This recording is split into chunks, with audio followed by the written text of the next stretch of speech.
all the way on that?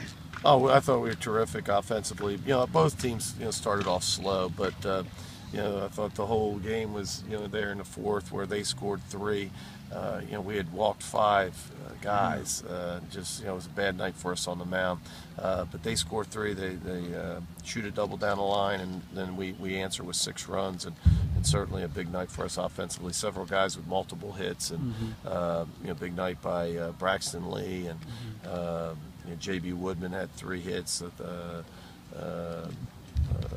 course, Austin Knight and others. So Did you like how JB hit that ball like the opposite field, like something that some of y'all teach a lot? I remember twice y'all. Well, he does it, but he does it really well. I mean, that's one of the things that makes him special. That he does things that usually big guys like him don't do well. And he runs well. He can bunt. He can hit the ball the other way, and that's why he's gonna have a great career here. Mike, it seems like since the 4-game losing streak that you guys have put up a crooked number inning a lot. Could you just talk about, I guess, offensively how you guys are playing right now? No, I think we're playing really well, and I think you're exactly right. In that 1 week, I think we had trouble putting innings together, but I thought we had trouble closing out games. I think we had trouble just doing a lot of things. But this offense has been good and been pretty consistent, I think, throughout the season, and been able to do a lot of different things. I think you saw that tonight, where we got some extra base hits, and we can do it with the bats, but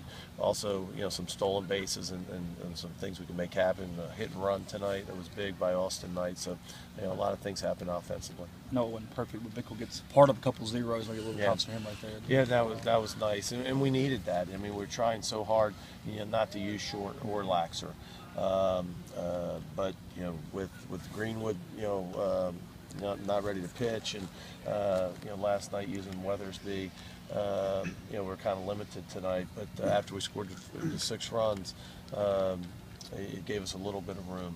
But then it got a little scary there, I guess, in the 7th, and so you got a couple guys to get through the game, and those guys don't get through that inning, and so you have to bring Bickle in. But I thought great job that he came in and threw strikes, and we certainly needed that.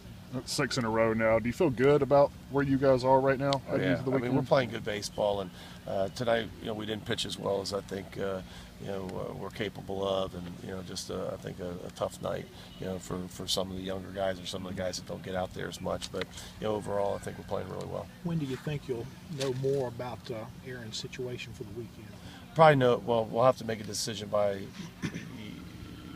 We won't bring him if he can't pitch, or at least if we don't think he can pitch. And we're going to leave Friday morning at 9, so we'll make it by then. But I think we'll know more tomorrow where he's going to try to get up and throw a little bit. What do you remember about State's pitching staff from last year's series? They've really pitched, especially the last few years, and this year.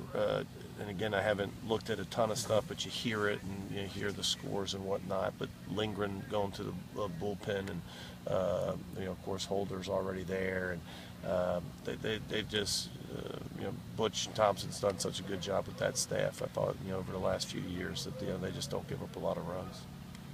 You talk about just going down there, playing that atmosphere, especially for, I guess, some of the first-year guys that haven't experienced that kind of atmosphere down there. Well, it's certainly with Super Bulldog weekend. It's going to be a ton of people, and certainly when your rivals come to town. But we've also been to South Carolina, and I think it's exciting for them. I mean, that's why people come to play here and play in the SEC. That you want to play in those types of atmospheres. So I think the guys are excited for it. Y'all have played in a lot of those atmospheres, Mike, but is it any different with them trying to set a record and what that might look like on Saturday to get all those people there? I don't think so. I mean, it seems like every spring game for them, they're always something super 12,000, 14,000. We draw pretty well here too. Maybe not quite as many as those, but pretty good. And, but I don't think once you get to that number, it's a lot of people. But I think it's not really the amount of people. It's it's your rival, and but that's what playing in the SEC is all about. You gotta go play baseball, regardless if like tonight there's not a lot of people in the stands. It's a midweek, or you're playing on Saturday after the spring game down in Starkville. Braxton's up to 17 stolen bases. Was that something you knew coming in as he's getting better? Or something, things like that? We knew he was going to be able to run and run with a lot of confidence. You could see that in the fall, and certainly when we signed him, we knew that he'd be very similar to Mathis, but be a better runner. Yeah. And really that's what he's been. I mean, he's been terrific offensively. He had that little stint for a couple of weeks where he just didn't swing it as well, and his average drops, but really.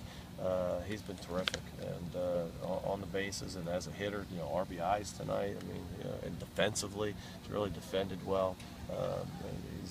He's helped us a lot this year. He's lost 100%. I know he came in.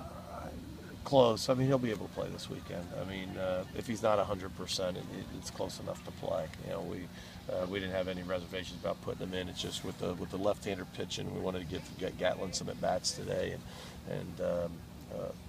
but it was more about that than his ankle.